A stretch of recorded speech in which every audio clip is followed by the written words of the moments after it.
வணக்கம். போஸ்டர்ஸ் என்கிற வழங்கும் தமிழ்நாடு 360க்கு உங்களை வரவேற்பது நான் ராம்குமார். தமிழகத்தில் உள்ள அனைத்து மாவட்ட நிகழ்வுகளையும் விரிவாக பார்ப்பதற்கு முன் தலைப்புச் செய்திகளை பார்க்கலாம். உதகையில் மலர் கண்காட்சிக்கான தேதிகள் அறிவிப்பு. அரசாணையை வெளியிட்ட நீலகிரி மாவட்ட ஆட்சியர்.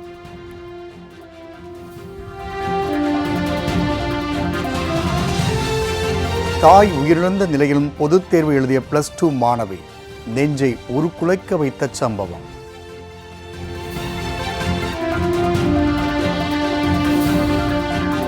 காலிஃப்ளவர் விலை அதிரடி வீழ்ச்சியால் விவசாயிகள் விரக்தி. பயிரிட்ட காலிஃப்ளவர் தோட்டத்தை டிராக்டர் வைத்து உழுத கொடுமை.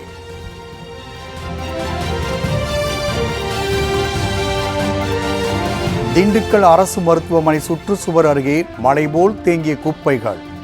நோய் தொற்று பரவும் அபாயம்.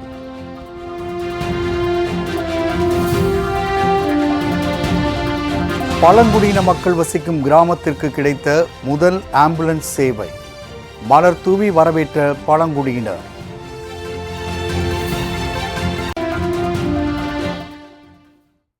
ரயில் பயணம் மேற்கொள்ளும் பெண் பயணிகளுக்கு பாதுகாப்பை உறுதி செய்யும் விதமாக சிதம்பரம் ரயில்வே போலீசார் விழிப்புணர்வு அளித்தனர்.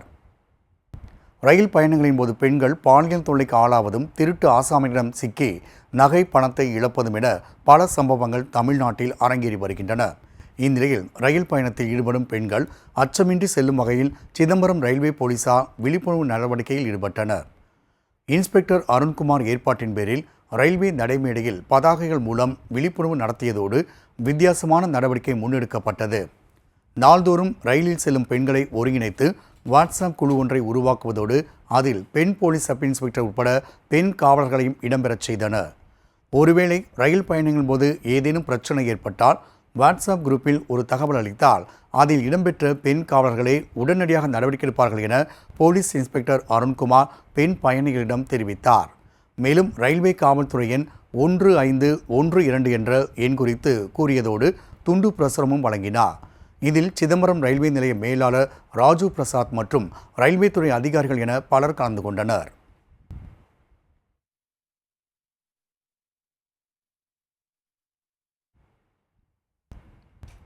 மலைகளின் மரசி என அழைக்கப்படும் நீலகிரியில் 127வது மலர் கண்காட்சி ஒரு மே மாதம் நடைபெறுகிறது.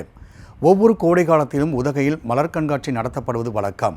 ஏப்ரல் மற்றும் மே மாதங்களில் வெளி மாநில மற்றும் வெளிநாடுகளில் இருந்தும் ஏராளமானோர் உதகைக்கு சென்று பல்வேறு இடங்களை சுற்றி பார்ப்பதுண்டு. இந்த ஆண்டு வரும் மே 16ஆம் தேதியன்று 127வது மலர் கண்காட்சி துவங்கப்படும் என நீலகிரி மாவட்ட ஆட்சித்தலைவர் அறிவிப்பு ஒன்றை வெளியிட்டுள்ளார்.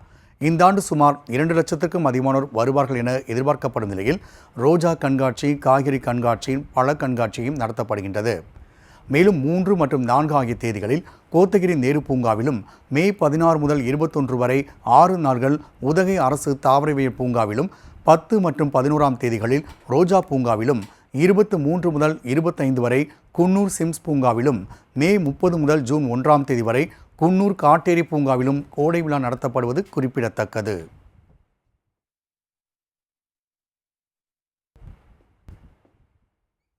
தஞ்சாவூரில் தாய் இறந்த நிலையிலும் +2 மாணவி பொதுத் தேர்வு எழுதிய சம்பவம் நெஞ்சை உருக்கியது. தஞ்சாவூர் மாவட்டம் பட்டுக்கோட்டை அடுத்த வெட்டுவாக்கோட்டை கிராமத்தை சேர்ந்தவர்கள் ராஜேந்திரன் கலா தம்பதியர். இவர்களின் 3வது மகள் காவ்யா ஊரணிபுரம் அரசு மேல்நிலைப் பள்ளியில் +2 படித்து வருகிறார். தற்போது பொதுத் தேர்வு நடைபெற்று வரும் நிலையில் இன்று அதிகாலையிலேயே காவ்யா எழுந்து பார்த்தபோது அவரது அம்மா கலா உயிரிழந்து கிடந்தார். ஏற்கனவே காவ்யாவின் அப்பா ராஜேந்திரன் மன வளர்ச்சி குன்றியவராவார். இந்நிலையில் தாயாரும் உயிரிழந்ததால் இடிந்து போனார் காவ்யா. ஆனாலும் மனதை தேற்றிக்கொண்ட காவ்யா தாயின் ஆசைப்படி நன்றாக படித்து நல்ல வேலைக்கு செல்ல வேண்டும், அதற்காக தாய் இறந்த நிலையிலும் தேர்வு எழுதியே தீர்வேன் என வைராக்கியம் கொண்டார். உயிரிழந்த தாயின் உடல் வீட்டில் அஞ்சலிக்கு வைக்கப்பட்ட நிலையில் கண்ணீர் விட்டு கதறிய காவ்யா தேர்வுக்கு கிளம்பினார்.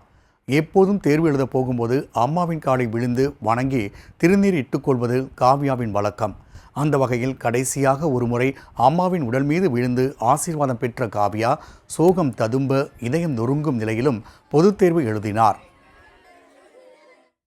இன்னைக்கு எக்ஸாமு, பயாலஜி எக்ஸாமு. எப்போ எங்கள் அம்மா தானே எக்ஸாம் துணூறு பூசிடுவோம் எழுத சொல்லி. இன்னைக்கு எங்கள் அம்மா இல்லை, இருந்தாலும் நான் எக்ஸாம் எழுத போகிறேன். எனக்கு ரொம்ப ஃபீல் பண்ணேன் அம்மா இல்லாமல். எப்போ எங்கள் அம்மா தான் எனக்கு துண்ணூறு எடுத்து பூசி சொல்லுவாங்க, இந்த மாதிரி எழுதி நல்லா எழுதணும். ஸ்கூல் முடிச்சு வந்த உடனே கேட்கும், என்ன நல்லா எழுதினேன், எக்ஸாம் எப்படி எழுதினேன், படித்தாதான் அப்படின்னு சொல்லும். எங்கள் அம்மாலாம் ரொம்ப கஷ்டமாக இருக்கு எனக்கு. சந்தையில் போதிய விலை கிடைக்காததால் தோட்டத்தில் பயிரிட்ட காலிஃப்ளவர் செடிகளை டிராக்டர் கொண்டு அழித்துள்ளனர் ஆண்டிப்பட்டியை சேர்ந்த விவசாயிகள். காய்கறி சந்தையில் அதிக விற்பனைக்கு போகும் என்ற நம்பிக்கையில் விவசாயிகள் தக்காளி, கத்தரிக்காய், வெங்காயம் போன்றவற்றை அதிகம் பயிரிடுவதும், அதுவே போதிய விலை கிடைக்கவில்லை என்றால் அதனை சாலையில் போட்டு தங்கள் எதிர்ப்பை வெளிப்படுத்துவதும் விவசாயிகள் வழக்கம்.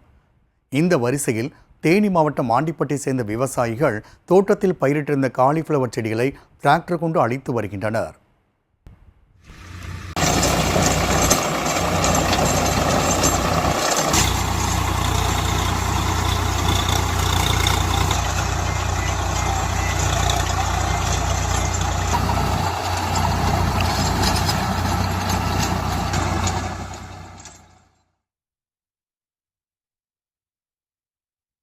திருமலாபுரம், கரிசல்பட்டி, கண்டமனூர் உள்ளிட்ட பகுதிகளில் அதிக அளவில் காலிஃப்ளவர் பயிரிடப்பட்டுள்ளது. இங்கு விளையும் காலிஃப்ளவர்கள் மதுரை, தேனி, ஆண்டிப்பட்டி, சின்னமனூரில் உள்ள சந்தைகளுக்கு கொண்டு செல்லப்பட்டு தமிழகத்தின் பல்வேறு பகுதிகளுக்கும் அனுப்பப்படுகின்றன. இந்நிலையில் சமீப காலமாக காலிஃப்ளவர் விலை கணிசமாக குறைந்ததால் விவசாயிகள் வேதனை அடைந்தனர். முகூர்த்த நாள்கள் ஏதும் இல்லாததால் 1 கிலோ காலிஃப்ளவர் வெறும் 10 ரூபாய் கூட விற்பனையாகவில்லை. இதன் காரணமாக விரக்தியடைந்த விவசாயிகள் காலிஃப்ளவர் செடிகளை வேரோடு அழித்தனர். இனிவரும் காலங்களிலாவது விளைபொருட்களின் விலையை தமிழ்நாடு அரசு நிர்ணயம் செய்யுமாறும் கோரிக்கை விடுத்துள்ளனர்.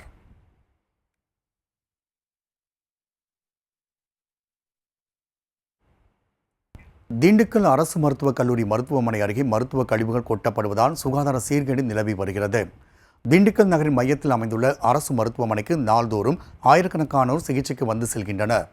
மேலும் நூற்றுக்கணக்கானோர் மருத்துவமனையில் உள் நோயாளிகளாக தங்கி சிகிச்சை பெற்று வரும் நிலையில் இந்த மருத்துவமனையின் சுற்றுச்சுவர்களை ஒட்டி ஆங்காங்கே குப்பைகள் கொட்டப்பட்டு வரும் அவலநிலை அரங்கேறுகிறது.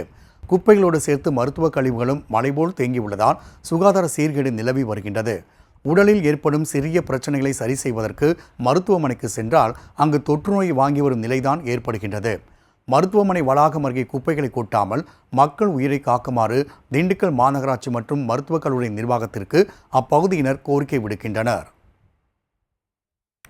மருத்துவமனைக்குள்ள உபயோகப்படுத்தக்கூடிய அந்த கழிவுகள் எல்லாத்தையும் பாதுகாப்பு இல்லாத முறையில் அந்த இடத்துல கொட்டி வச்சிருக்காங்க. இதனால அந்த பகுதியில் மக்கள் கிராஸ் பண்ணியே போக முடியல. அந்த அளவுக்கு துர்நாற்றம் வீசுது. அங்கே வரக்கூடிய நோயாளிகளுக்கும் மிகப்பெரிய ஒரு இடையூறாக இருக்குது.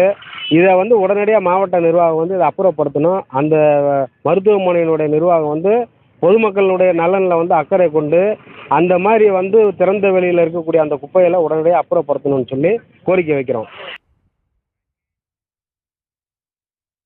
1986ஆம் ஆண்டு காவலர் பயிற்சி முடித்த காவலர்கள் 40 ஆண்டுகள் கழித்து ஒரே இடத்தில் சந்தித்துக் கொண்ட நிகழ்ச்சி சம்பவம் நடந்தேறியது.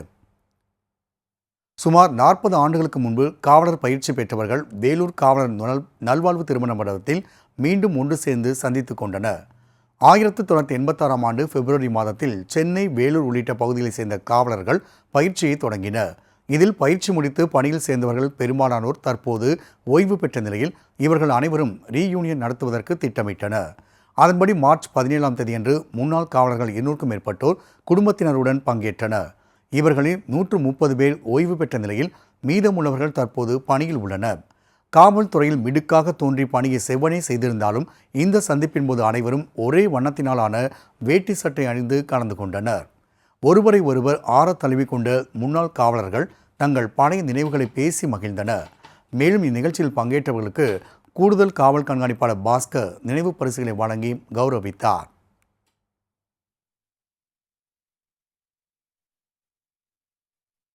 தென்காசி மாவட்டம் பாவூர் சத்திரத்தில் உள்ள துவக்கப்பள்ளியில் நடந்த அறிவியல் கண்காட்சி காண்போரை வியப்பில் ஆழ்த்தியது. தென்காசி மாவட்டம் பாவூர் சத்திரத்தில் அமைந்துள்ள இந்து துவக்கப்பள்ளியில் அறிவியல் கண்காட்சி நடைபெற்றது. 1921ஆம் ஆண்டு துவங்கப்பட்ட இப்பள்ளி 111 ஆண்டுகளை கடந்த நிலையில் தற்போது 200க்கும் மேற்பட்ட மாணவ மாணவிகள் பயின்று வருகின்றனர். இதில் மழலைகள் உருவாக்கிய சோலார் மின்விசிறி, பேட்டரி மூலம் இயங்கும் கார், குடிநீர் தொட்டியில் நீர் நிரம்பினால் தானாக ஒலி எழுப்பும் கருவி, புகையால் ஏற்படும் மாசை கட்டுப்படுத்துவது, விவசாய பணிகளை மேற்கொள்வதற்கு சிறிய ரோபோட், சிறிய ஒளியில் இருந்து பிரதிபலிக்கும் ஒளிக்கீற்றுகள், சிறிய அளவிலான ஏடிஎம் இயந்திரம், பேட்டரி மூலம் கடலில் இயங்கும் போட் என அனைத்துமே காண்போரை வியப்பில் ஆழ்த்தின.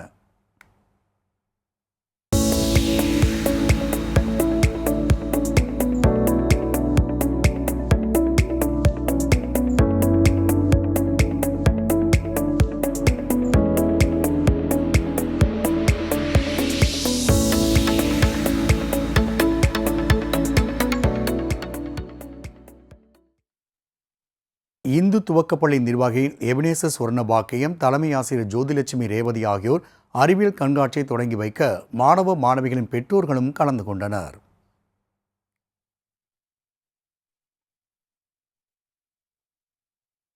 ஈரோடு மாவட்டம் கோபி அருகே தெரு நாய்களின் தொல்லைக்கு நாளுக்கு நாள் அதிகரித்து வருகிறது. ஈரோடு மாவட்டம் கோபிச்செட்டிப்பாளையத்தை அடுத்த கவுந்தம்பாடி நகராட்சிக்குட்பட்ட குட்டிப்பாளையம் நெசவாளர் காலனியை சேர்ந்தவர் சோமசுந்தரம். இவர் செல்வபுரம் தோட்டத்தில் பண்ணை அமைத்து அதில் 2000க்கும் மேற்பட்ட பிராய்லர் கோழிகளை வளர்த்து வருகிறார்.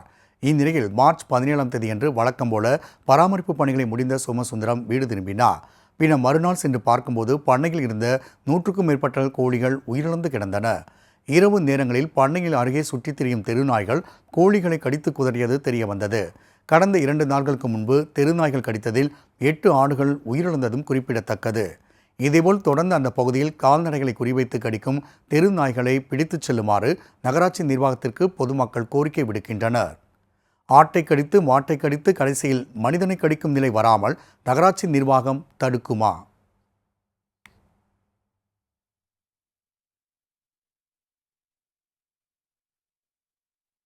தஞ்சாவூரில் குடியிருப்பு பகுதியில் நச்சு புகை வெளியேறுவதால் தனியார் ஆலையை முடக்கோரி 10க்கும் மேற்பட்டோர் கிராமத்தினர் ஆர்ப்பாட்டத்தில் ஈடுபட்டனர். தஞ்சாவூர் அருகே உள்ள ராமநாதபுரம் என்ற கிராமத்தில் ஹாட் மிக்ஸ் பிளான்ட் என்ற ஒன்று தொடங்கப்பட்டுள்ளது. வைத்திலிங்கம் என்பவருக்கு சொந்தமான இந்த ஆலையை இதற்கு முன்பு செல்வம் என்பவர் நடத்தி வந்தார். சில மாதங்களுக்கு முன்பே இந்த ஆலையிலிருந்து நச்சுப்புகை வெளியாகி சுற்றியுள்ள சக்கரமாநத்தம், சக்கரசாமத்தம், சீராளூர், பள்ளியேரி, வடகால், ரெட்டிப்பாளையம் உள்ளிட்ட 10க்கும் மேற்பட்ட கிராமத்தினர் பாதிக்கப்பட்டனர். ஆஸ்துமா, மூச்சு திணறல், டிபி உள்ளிட்ட நோய்கள் பரவியதாக கூறப்பட்ட நிலையில் சுற்றுவட்டார கிராமங்களில் உள்ள விவசாய நிலங்களும் பாதிக்கப்படுவதாக எதிர்ப்புகள் கிளம்பின. இந்த ஆலையை மூடுமாறு மக்கள் பல நாட்களாக கோரிக்கை விடுத்த நிலையில் தற்போது வேறு ஒருவர் ஆலையை வாங்கியுள்ளார். இந்நிலையில் ராமநாதபுரம் பகுதி மக்கள் தஞ்சாவூர் மாவட்ட ஆட்சியர் அலுவலகத்திற்கு சென்று ஆலையை மூடுமாறு ஆர்ப்பாட்டத்தில் ஈடுபட்டனர். கேஎஸ்வி கன்ஸ்ட்ரக்ஷன் சொல்லிட்டு ராமநாதபுரம் வட்டத்துல சக்கரசாம ஊராட்சி வில்லேஜ் பக்கத்திலேயே கோடிக்கணக்கான ரூபாய் மதிப்பு தக்க ஒரு பிளான்ட் இப்ப அமைச்சுக்கிட்டு இருக்காங்க. அதை பத்தி போய் அதிகாரிகிட்ட தகவல் சொல்லியும் எடுத்துரைச்சியும் இதுவரைக்கும் எந்த நடவடிக்கையும் கிடைக்காது. இப்ப ஒரு சாதாரண சின்ன பிளான்ட்லயே நூற்றுக்கணக்கான குடும்பங்கள் பாதிக்கப்பட்டிருக்கு. அதை இவங்க குரோஸ் கணக்கில் போட்டு செஞ்சுக்கிட்டு இருக்கிற இந்த பிளான்ட் ஓபன் பண்ணா அந்த 10 கிராமங்களும் அழிஞ்சு போயிரும், தரமட்டமா தான் போகுங்கிறத இந்த செய்தி வாயிலாக தெளிக்கிறோம். தயவு செய்து இந்த 2 தார் பிளான்ட்களையும் மூடுவதற்கு அரசாங்கம் எங்களுக்கு உடனடியாக நடவடிக்கை எடுக்கணும். போஸ்டர்ஸ் எடியர் வழங்கும் தமிழ்நாடு 360 அடுத்து வருவது ஊர் நிகழ்வுகளை விரைவாக வழங்கும் உள்ளூர் எக்ஸ்பிரஸ்.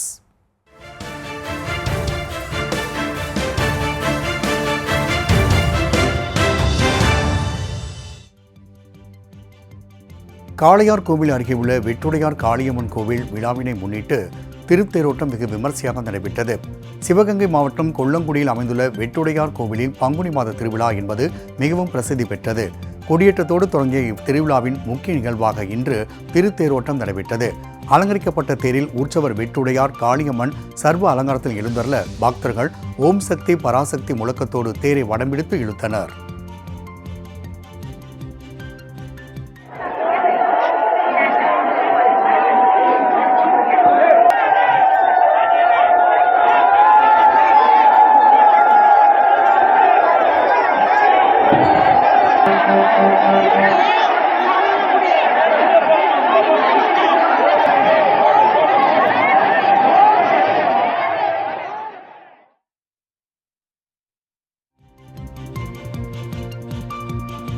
திருவண்ணாமலை மாவட்டத்தில் சந்தவாசல் அருகே பார்வதி அகரம் கிராமத்தில் உள்ள எட்டியம்மன் கோவில் கும்பாபிஷேக விழா வெகு விமர்சையாக நடைபெற்றது. சம்புவரையர் மன்னர்கள் ஆட்சி காலத்தில் கட்டப்பட்ட இந்த பழமை வாய்ந்த கோவிலில் அஷ்டபதின கும்பாபிஷேக விழாவில் பல்லாயிரக்கணக்கான பக்தர்கள் கலந்து கொண்டு தரிசனம் செய்தனர். கணபதி ஹோமம், லட்சுமி ஹோமம் என 4 கால யாக பூஜைகள் நடைபெற்று வேத மந்திரம் முழங்க கோபுர கலசத்தில் புனித நீர் ஊற்றப்பட்டு அபிஷேகம் செய்யப்பட்டது.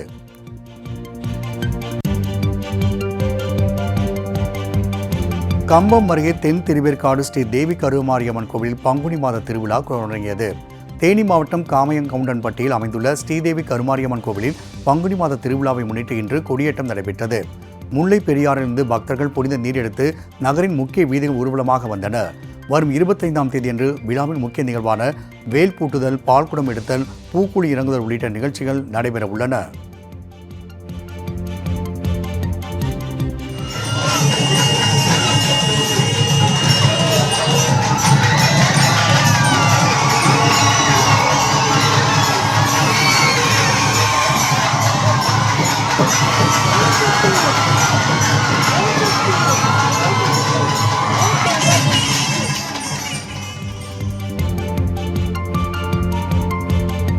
திண்டுக்கல் ரயில் நிலையம் அருகே அமைந்துள்ள சித்தி விநாயகர் திருக்கோவிலின் கும்பாபிஷேக விழா இன்று நடைபெற்றது.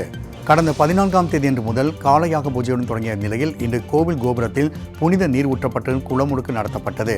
கைலாசநாதர், ஆனந்தவள்ளி, தட்சிணாமூர்த்தி, துர்கை, ஆஞ்சநேயர் உள்ளிட்ட பரிவாரங்களுக்கும் சிறப்பு பூஜை நடைபெற்ற நிலையில் பக்தர்கள் மனமுருகி தரிசனம் செய்தனர்.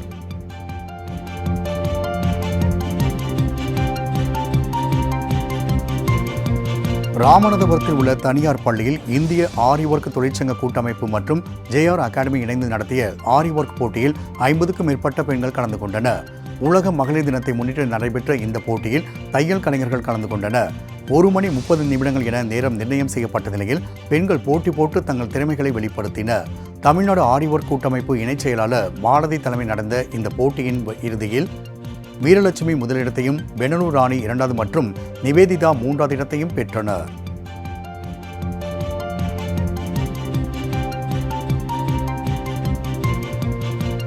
தருமபுரி மாவட்டம் நடு குட்லாண்டா அள்ளியில் இருந்து 30 அடி அகலத்தில் நீர்வழித்தடம் செங்கன் பசவந்தாள் ஏரிக்கு செல்கிறது. மழைக்காலங்களின் போது சீயம்புதூர், கோணம்பட்டி, சிக்கமாரண்டஹள்ளி உள்ளிட்ட 10க்கும் மேற்பட்ட கிராமங்களில் இந்த நீரோடையை பயன்படுத்தி வருகின்றனர். இந்நிலையில் நீரோடைய சிலர் அவர்களின் தனிப்பட்ட தேவைக்காக ஆக்கிரமித்ததாக கூறப்படுகிறது. இப்படியே போனால் விவசாயத்துக்கு நீர் இல்லாமல் போகும் என அச்சமடைந்த விவசாயிகள் அரசுக்கு கோரிக்கை விடுத்து வந்தனர். அதே நேரம் புகார் அளித்தவரை பாலக்கோடு வட்டாட்சியர் ரஜினி என்பவர் மிரட்டுவதாகவும் கூறப்படுகிறது. ஆக்கிரமிப்பாளருக்கு ஆதரவாக இருக்கும் அதிகாரிகளை கண்டிக்குமாறு சமூக ஆர்வலர்கள் தருமபுரி மாவட்ட நிர்வாகத்திற்கு கோரிக்கை விடுக்கின்றனர்.